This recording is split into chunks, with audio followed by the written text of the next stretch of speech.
This podcast is a work of historical interpretation. While we strive for accuracy, some aspects of history are open to interpretation and debate. Thank you for listening. June 2025, Los Angeles. The sky is hazy, not from wildfires this time, but from the heat shimmering off asphalt and the exhaust of idling vehicles. Outside the Federal Detention Center on Alameda Street, there's a wall of uniforms. California National Guard troops, federally controlled now, stand shoulder to shoulder in front of a row of Marines. Their faces are unreadable behind dark glasses. Down the block, a line of ICE SUVs idles, each one with its engines rumbling and its air conditioning on full blast.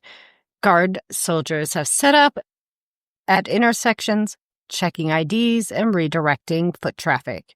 Protesters chant to wave signs, but every so often you see someone pulled from the crowd and led away in zip ties. The official line is that the troops aren't doing law enforcement. But if you're here watching it happen, it's hard to see the difference. You'd be forgiven for thinking this is a grainy clip from a riot decades ago or some civil rights confrontation out of the 1960s. But this isn't the past. This is a few weeks ago, and the president ordered active duty Marines and federalized National Guard into a major U.S. city without the governor's consent. And if that sounds shocking, hang on. Because today, as we're sitting here recording, it's happening again. This time, it's not Los Angeles. It's Washington, D.C. President Donald Trump has just declared a public safety emergency, taking care of the Metropolitan Police Department for the next 30 days, and ordered 800 National Guard troops into the city. Mayor Muriel Bowser says it's unprecedented and unlawful. House Republicans say it's justified. Civil rights groups are furious, and if you think this is a one-off, think again. Unprecedented, yes. Unlawful? She still said that it was. I know. I'm just saying that's a quote from, Unprecedented, yes, I agree with. Yeah. It's not normal. Yeah. Which brings us to our question for today. When can a U.S. president use the military on American soil? And what happens if the boundaries we thought were clear aren't so clear anymore? To answer that, we need to talk about the Posse Comitatus Act. It's one of those laws you may have heard about in passing, maybe in a civics class, maybe in a movie, but it's at the heart of this whole story. The act is supposed to keep the U.S. military out of domestic law enforcement, and yet, time after time, presidents have pushed at its edges, invoked exceptions, or just ignored the spirit of it. So here's what we're going to do. We're going to take you back to where it started, in the messy, bitter aftermath of the Civil War. Then we'll walk through some of the biggest moments in the last century and a half when presidents crossed that line or stood right on it. And finally, we'll bring it back to today, to what Trump did in Los Angeles and what he's doing right now in D.C. and why it matters more than ever. Let's start in 1878. The Civil War has been over for 13 years, but federal troops are still stationed in parts of the South. Their job is to enforce Reconstruction laws, protect newly freed Black citizens, and make sure elections aren't stolen by intimidation and violence. If you're a white Southern politician in that era, you hate this. Reconstruction is an obstacle to regaining total local control. And after the contested election of 1876, the Southern Democrats cut a deal with the Republicans. The presidency would go to Rutherford B. Hayes, and in exchange, the last federal troops would be withdrawn from the South. The very next year, Congress passed the Posse Comitatus Act. The language is simple but powerful. You can't use the Army, and later the Air Force, Navy, Marines, and Space Force, to enforce domestic laws unless Congress or the Constitution specifically says so. It's worth noting, this wasn't born out of some high-minded desire to protect civil liberties. It was about power, plain and simple. The South wanted the feds gone so they could suppress Black voters without interference. But once the law was in place, the idea that we don't turn the military into a national police force stuck around. Of course, that doesn't mean it was never tested, and our first big test came just 16 years later in summer of 1894. This was the Pullman strike. the Pullman company made railroad cars. And when they cut wages without lowering rent in their company town, the workers walked out. The American Railway Union backed them, and soon rail traffic was paralyzed across much of the country. You still need to do that episode. In Chicago, where the strike was strongest, the governor of Illinois, John Altgeld, said he had the situation under control and didn't want federal troops. But President Grover Cleveland didn't agree. Cleveland sent in the army to back the strike, arguing that the mail was being disrupted and interstate commerce was under a threat. Violence followed. Soldiers clashed with strikers, and several people were killed. Legally, Cleveland could point to federal authority over the mail and commerce, but politically, it was a reminder that if a president really wanted to put troops on the street, the Posse Comitatus Act alone might not stop him. That theme repeats over and over. The law is a boundary, but boundaries can be crossed if you claim the right authority. Fast forward to 1932, the Great Depression, which wasn't very great. In Washington, D.C., thousands of World War I veterans, known as the Bonus Army, camp out to demand early payment of the bonuses they've been promised. Congress says no. Tensions rise, and President Herbert Hoover orders the Army to clear the camps. This wasn't a riot. These were veterans, many with families living in makeshift shelters. But when the Army moved in, led by General Douglas MacArthur with tanks and cavalry, they used tear gas and burned the camps. People were injured, 2 veterans were killed, and the public was horrified. Technically, the PCA didn't apply in D.C. the same way it does in the states, since the district was under direct federal control, but the optics were terrible. It reinforced the idea that using the military against civilians is a last resort, and even then, dangerous. And then there's 1957, Little Rock, Arkansas. This is one of the rare times when breaking that line was about enforcing civil rights. Governor Orville Faubus refused to integrate Central High School, defying a federal court order. President Dwight D. Eisenhower federalized the Arkansas National Guard and sent in the 101st Airborne Division to escort the Little Rock Nine into school. He invoked the Insurrection Act, which is one of the legal exceptions to Posse Comitatus. Here, the military was protecting citizens from their own state government. It's a reminder that sometimes the president using troops domestically can be the right call, but it depends entirely on the circumstances. In 1967, Detroit erupted in one of the worst urban riots in American history. Looting, arson, gunfire, the governor called in the National Guard. But when that wasn't enough, President Lyndon B. Johnson sent in Army paratroopers at the governor's request. Again, this was under the Insurrection Act with state consent. Key point, state consent. Yes, the state asked for help. Yes. And in 1992, after the acquittal of the officers who beat Rodney King, Los Angeles burned. The California National Guard was activated, and President George H.W. Bush sent in Marines and federal agents, again at the governor's request. Notice the pattern. The biggest deployments since the Civil War either happened with state consent or under the Insurrection Act when states were defying federal law. Which is what makes June 2025 so different, because in Los Angeles, Trump didn't have state consent. In fact, he had the complete opposite. And he didn't invoke the Insurrection Act. He used a different law, one meant for actual rebellion or invasion, to take control of the California National Guard and send in active-duty Marines. Officially, they were just there to protect federal property and personnel. But evidence in the ongoing lawsuit shows that they were doing a lot more than that. Troops accompanied ICE agents on raids, set up parameters around civilian arrest, and even detained people themselves before turning them over to police. Governor Gavin Newsom called it an occupation. The ACLU said it was a declaration of war on Californians. And now, in court, the question is whether this was a violation of the Posse Comitatus Act and maybe the Constitution. Just as that's playing out, we get today's news. The president taking over the D.C. police and sending in the guard there. No state governor to object this time because D.C. doesn't have one. What makes this not just a legal battle, but a test of norms if this becomes routine, is if presidents can put troops on the streets whenever they see fit, then the line the Posse Comitatus Act was meant to draw starts to disappear. So let's break down exactly what happened in Los Angeles, step by step, because the timeline matters here. It starts in late May 2025. The administration announces a huge expansion of immigration enforcement in California. Coordinated raids by ICE across Los Angeles County. The targets aren't just workplaces. They're neighborhoods, apartment buildings, even churches. It's aggressive, and it's clearly meant to send a message.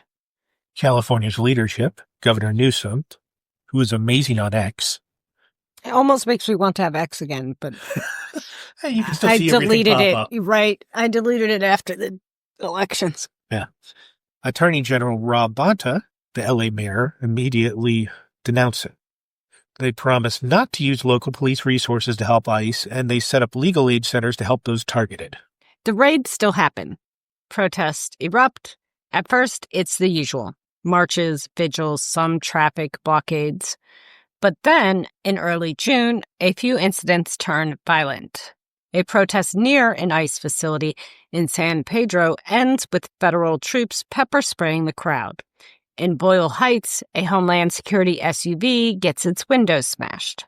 On June 8th, Trump takes a step that shocks everybody. He issues an order federalizing the California National Guard under 10 U.S.C. 12406, a law that's supposed to be for times of rebellion or invasion, and at the same time deploys about 700 active-duty Marines from Camp Pendleton into L.A. Governor Newsom finds out basically the same time the public does. His office gets a terse notification from the Pentagon that the Guard is under federal command effective immediately. Newsom goes in front of cameras and calls it, quote, illegal, immoral, and a dangerous abuse of power, unquote. And the public reaction? Polarized. Trump supporters say he's finally getting tough on sanctuary cities. His critics say this is exactly the kind of thing that the Posse Comitatus Act was meant to prevent. Here's the kicker. Officially, the mission is to protect federal property and personnel. Good quotes there. Finger quotes you couldn't see, sorry. I could. The White House insists troops aren't doing law enforcement. But within a week, photos and videos are circulating. Fake news. Guard soldiers blocking intersections during ICE operations. Marines standing shoulder to shoulder with Homeland Security agents at building entrances. By mid-June, California files a federal lawsuit, State of California versus Trump. They argue that employment violates the PCA, the Constitution, and the statutory requirement that orders be issued through the governor. They want the Guard returned to state control and an injunction stopping the military from assisting in law enforcement. The case lands in Judge Charles Breyer's courtroom in San Francisco. He issues a preliminary order siding with California, saying the situation doesn't look like a rebellion or insurrection. But the Ninth Circuit stays that order pending appeal, so the deployment continues. And then we get into the discovery phase. This is where the state gets to present evidence of what the troops actually did. They produce after-action reports, deposition testimony, and even body cam footage showing the military personnel weren't just, quote, protecting federal property. They were actively participating in arrests or creating perimeters so ICE could arrest people without interference. One deposition from a Guard officer flat out admits that in about 70 to 75% of the ICE raids in LA during June, Guard troops were present and integrated into the operation. In 2 documented cases, military personnel physically detained civilians before handing them over to police. That's the kind of thing the PCA is supposed to prohibit unless Congress or the Constitution says otherwise. And here, Trump hadn't invoked the Insurrection Act, which is the clearest legal way to override the PCA. So that's Los Angeles, an unprecedented use of federalized guards and active-duty military against the explicit wishes of a state government, with strong evidence they crossed into law enforcement. And that's still in court right now. which makes today's D.C. move feel less like an isolated decision and more like part of a pattern. Right. Let's walk through what happened today, August 11th, 2025. The president issues an executive order declaring a quote-unquote crime emergency in Washington, D.C., and invokes Section 740 of the D.C. Home Rule Act. That gives him the power to take direct control of the Metropolitan Police Department for up to 30 days. He also orders 800 National Guard troops into the city because D.C. has no governor. The Guard there is already under presidential control, so there's no legal wrangling over federalizing them. They're his to command when it suits him. Right. They were also his to command on January 6, 2021. But he lost their phone number at that point in time. Yeah.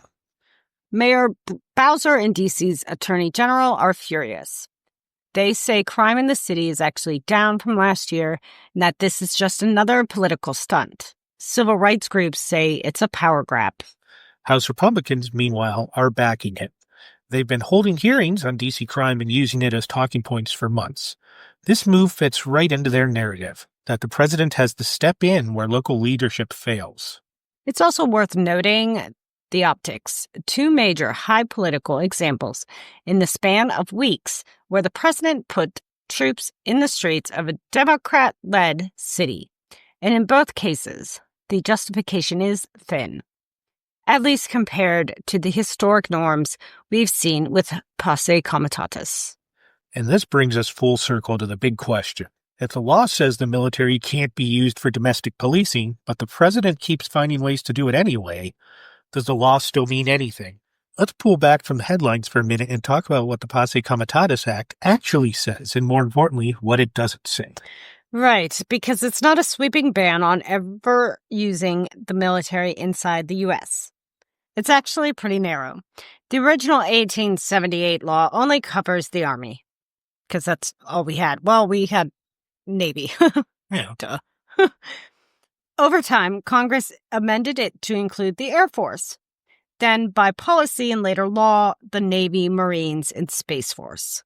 The Coast Guard's exempt entirely because they got law enforcement powers in peacetime, which is interesting because I was just watching documentaries on Hurricane Katrina, and that is why the Coast Guard was one of the first people actually with boots on the ground. Yeah. Because they didn't have to wait for anybody saying they were allowed to. Yeah.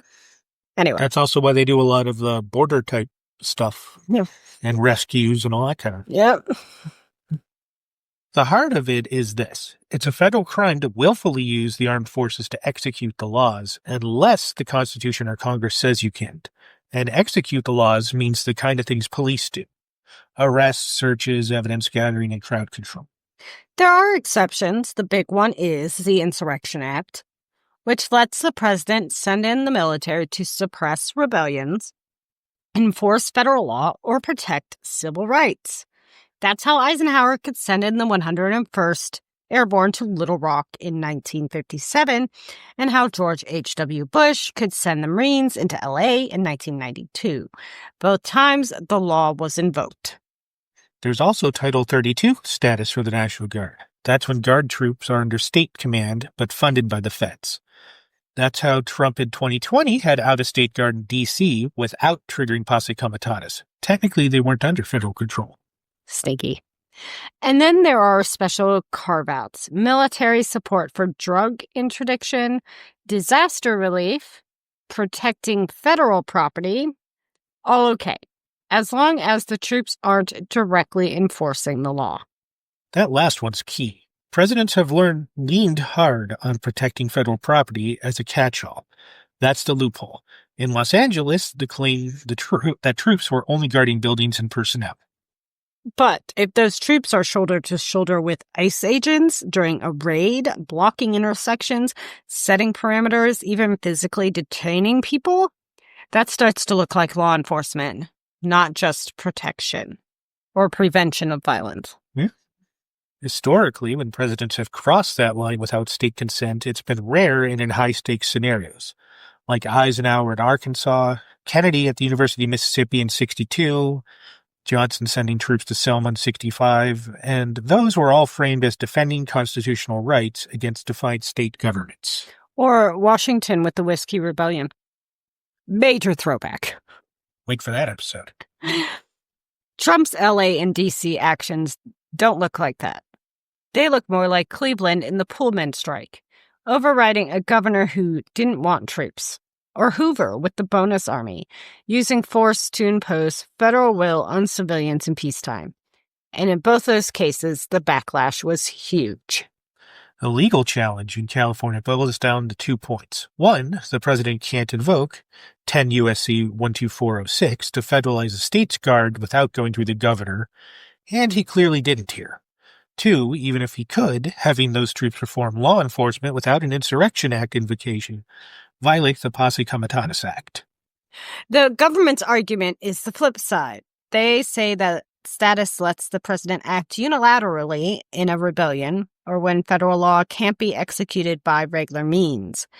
And they insist perimeter security and escorting agents isn't executing the laws, it's support that they didn't ask for.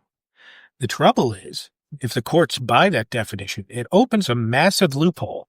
Any president could put troops anywhere and say, they're just supporting, even if the effect is exactly like having the military do policing.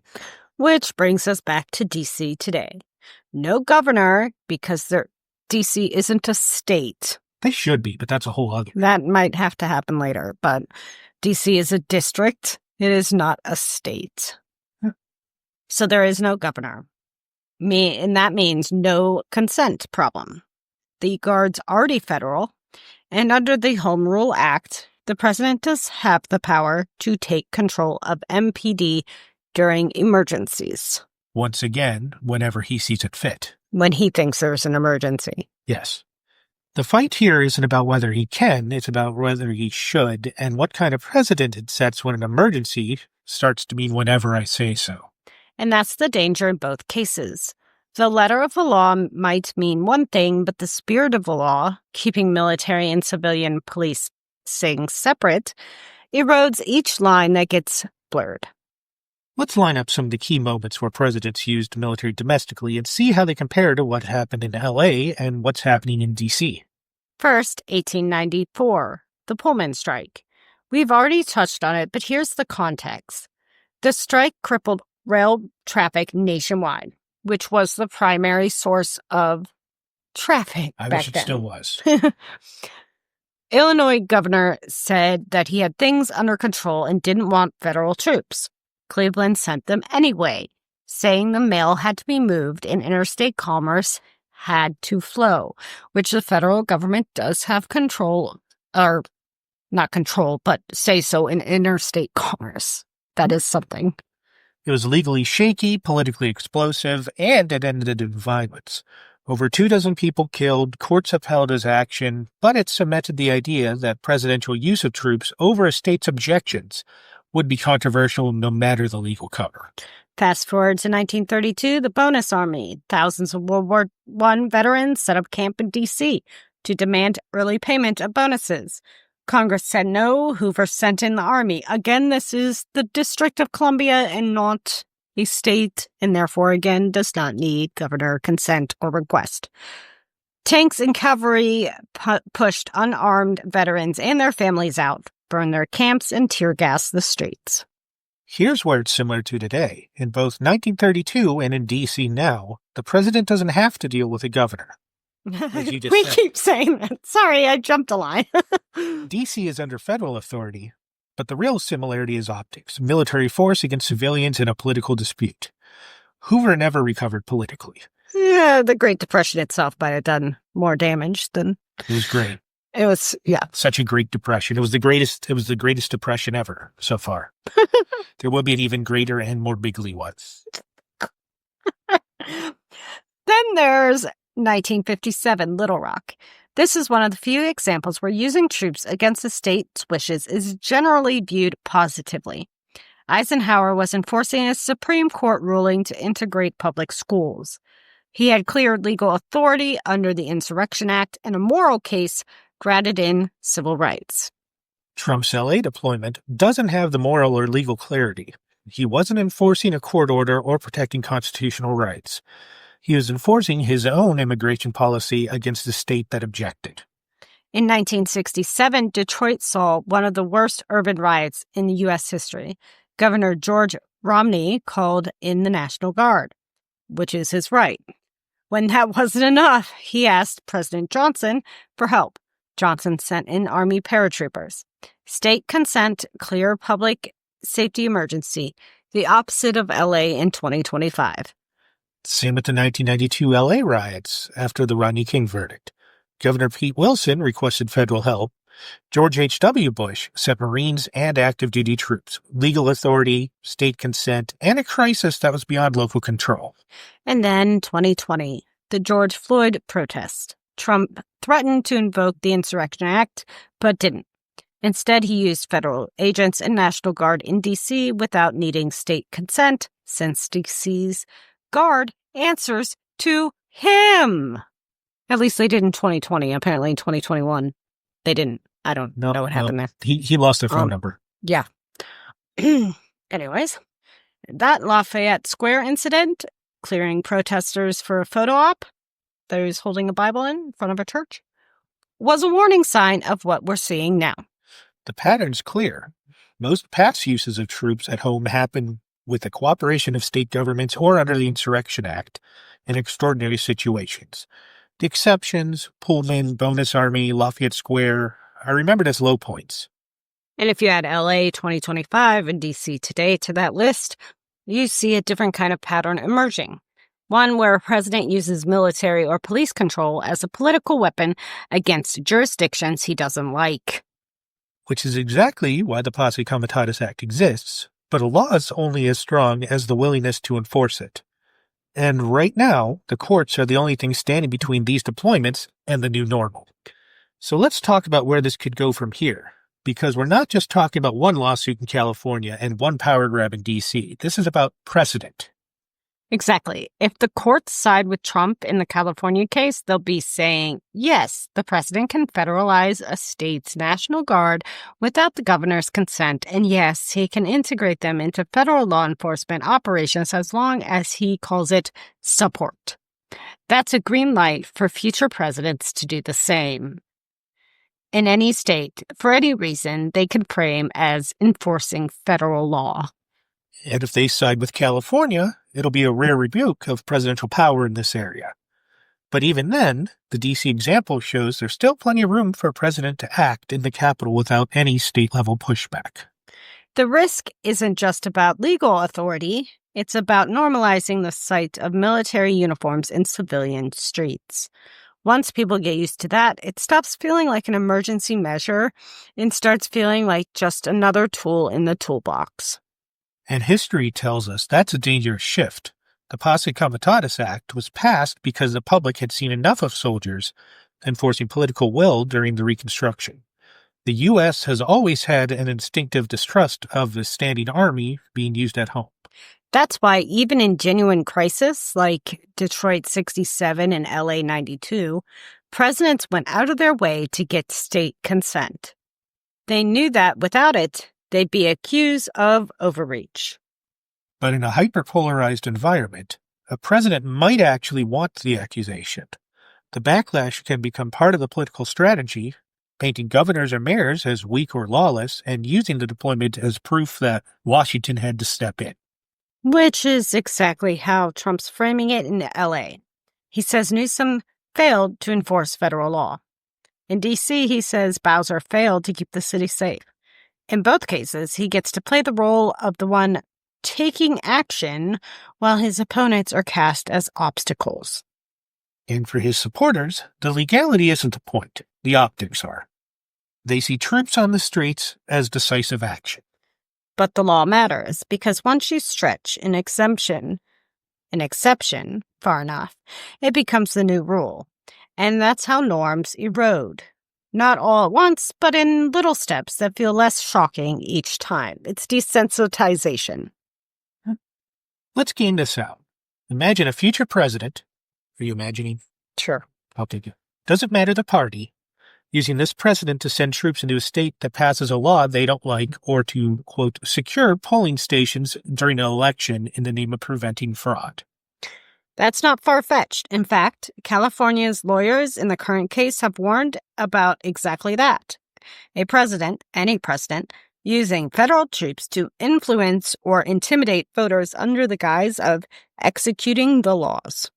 And remember, the PCA doesn't apply to certain agencies like the Coast Guard or to DC's police when the president takes them over. So there are already holes in the wall. The courts can patch one hole in California, but they can't rebuild the wall entirely. That's going to require Congress. And let's be honest, Congress isn't exactly lining up to limit presidential power these days.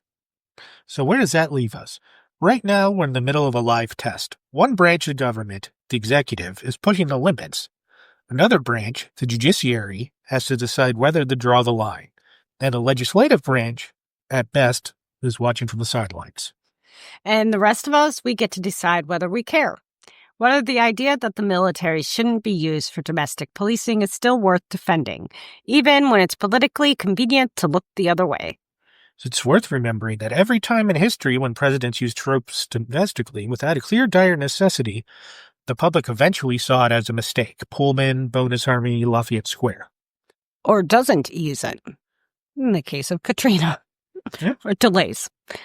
The question is whether we'll have the perspective to see that before the damage is done this time. Because once the sight of Humvees at a protest or Marines at a city intersection becomes routine, it's a lot harder to go back. And that's why understanding the history matters, so we can see these aren't isolated events.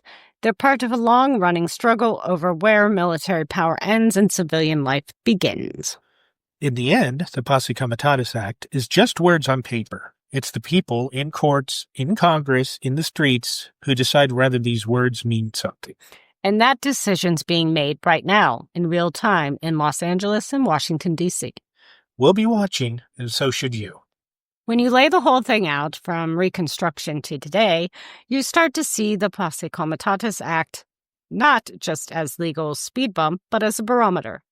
When the temperature of politics rises, the temperature to push troops into domestic roles rise too.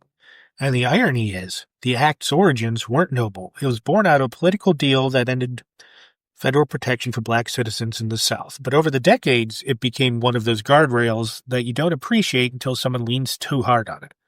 It's like...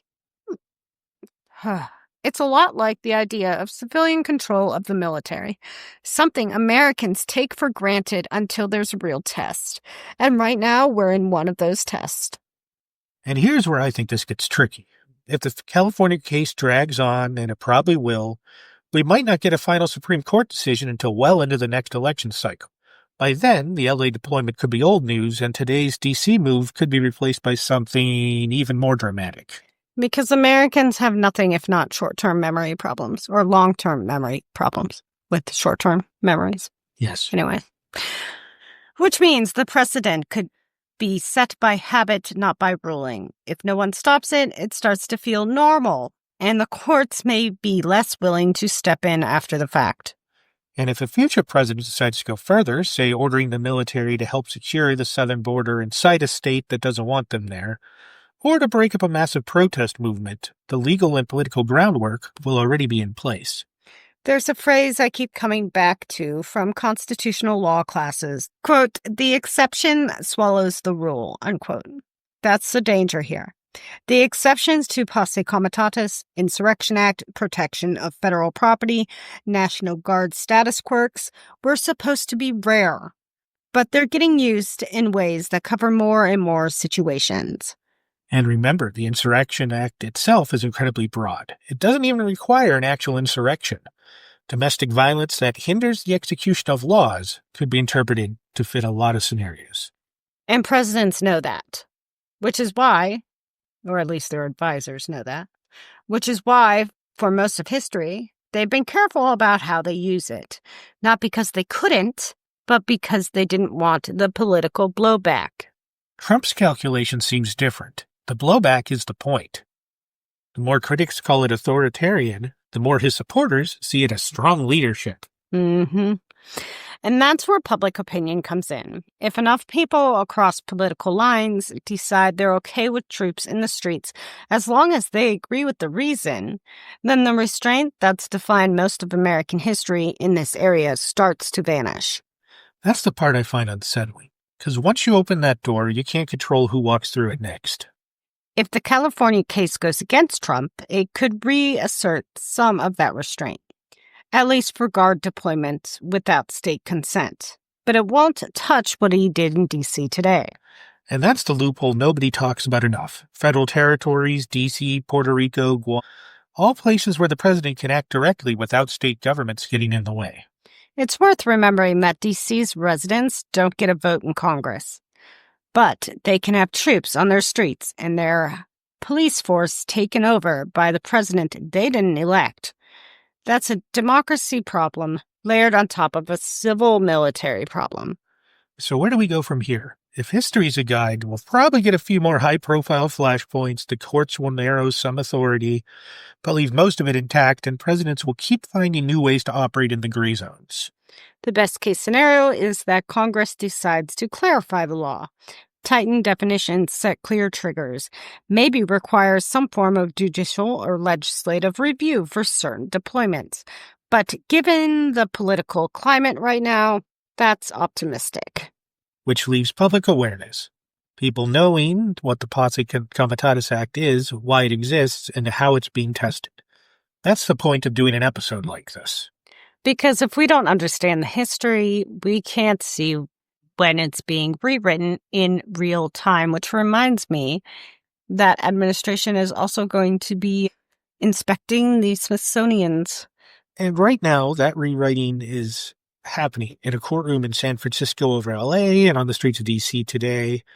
Okay. And some oversight of the Smithsonian that all of a sudden appeared.